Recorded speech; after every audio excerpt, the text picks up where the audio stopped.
পরিস্থিতি 2021 নির্বাচন ভোট পরবর্তী হিংসা, যুবকদের উপরে, কর্মীদের উপরে,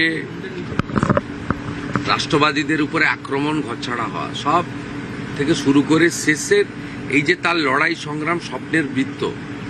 তিনি গত 9 তারিখে অর্থাৎ গত শনিবার মাননীয় প্রধানমন্ত্রীর উপস্থিতিতে মহামহিম রাজ্যপালের দ্বারা ভারতীয় জনতা পার্টির প্রথম সরকারের মুখ্যমন্ত্রী এবং মন্ত্রিসভার শপথের মধ্য দিয়ে তার স্বপ্ন পূরণ হয়েছে।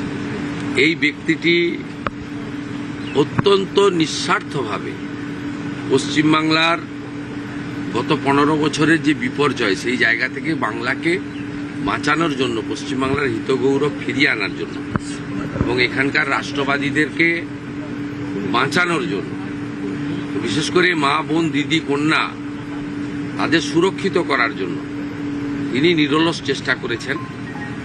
ঐকান্তিক প্রয়াস ছিল, তার পরিশ্রমের কোনো সীমা ছিল না। এই নির্বাচনেও যদি সর্বোচ্চ র্যালি, সভা, রোড শো, এমনকি নির্বাচনের আগে প্রায় 8-10 মাস ধরে তিনি ইনডোর মিটিং করেছেন, যেটা মানে মিঠুনদা নিশ্চিতভাবে কোনো সাংগঠনিক পদ তাকে দিলেও নেন না। এনইসির মেম্বার তিনি, জাতীয়, সেটা সম্মান জানিয়ে বিজেপি করেছে, কিন্তু তিনি মাইক্রো লেভেলেও কাজ করেছেন গত প্রায় 1 বছর ধরে। আর এই লাস্ট 3-4 মাস পরিবর্তন যাত্রা বা তার আগে পরে ওনার সভার তো কোনো সংখ্যা নেই। তাই আজকে আমি মুখ্যমন্ত্রী হয়েছি নিশ্চিতভাবে জনগণের ভোটে আশীর্বাদে। বিজেপি আমাকে নমিনেটেড করেছে, কিন্তু নেপথ্যের কারিগরদের মধ্যে অত্যন্ত অগ্রাধিকার ভিত্তিতে যে কয়েকটা নাম আসে, তার মধ্যে মিঠুন চক্রবর্তীর নাম অন্যতম। তাই আমার মিঠুন আমাকে কালকে বলেছিলেন আমি দেখা করতে চাই। আমি বললাম আপনি দেখা করবেন না, আপনার তৈরি করা মুখ্যমন্ত্রী আপনার কাছে আসবে। মুখ্যমন্ত্রীকে কি বলবে? আমি একটাই কথা বলবো, সবাইকে বলছি, এর থেকে ভালো মুখ্যমন্ত্রী পশ্চিমবঙ্গে হতে পারে না। যে মুহূর্তে উনি শপথ নিয়েছেন তারপর থেকে কাজ করছেন, আপনারা দেখুন। আপনাকে গ্যারান্টি দিয়ে বলছি, এর থেকে ভালো মুখ্যমন্ত্রী পশ্চিমবঙ্গে হতে পারে না। উই আর অল ব্লেসড, আমরা শুভেন্দু অধিকারী সাহেবকে মুখ্যমন্ত্রী হিসাবে পেয়েছি। অ্যান্ড আগের দিনে কি হবে সেটাও দেখুন, এটাও চ্যালেঞ্জ করছি। আগের দিনে একের পর এক এই যোদ্ধা এই লড়াই লড়িয়ে নিয়ে, আর আমি তো রইলাম পেছনে। গতকাল প্রধানমন্ত্রী কি টুইট করেছেন, তার বিদেশ যাত্রা সম্পর্কিত একটা গুজব রটানো হয়েছে, এই নিয়ে কি বলবেন? এইভাবে মিথ্যাচার করা হচ্ছে, যে প্রধানমন্ত্রীর বক্তব্যের মিথ্যাচার করা হচ্ছে, প্রধানমন্ত্রী নিজে টুইট করলেন। দেশের মধ্যে কিছু মানুষ আছেন যারা দেশকে অস্থির করতে চান এবং দেশের প্রধানমন্ত্রীর যে বিশ্বব্যাপী ব্যাপ্তি, জনপ্রিয়তা, তাতে ঈর্ষান্বিত। তারা সিরিজ অব নির্বাচন হারছেন, মানুষ তাদের প্রত্যাখ্যান করছে। তাই গুজব রটানো, বিভ্রান্তি করা এবং দেশের সর্বোচ্চ চেয়ারকে সেটাকে নিয়ে এই ধরনের অসত্য প্রচার করা তাদের কাজ।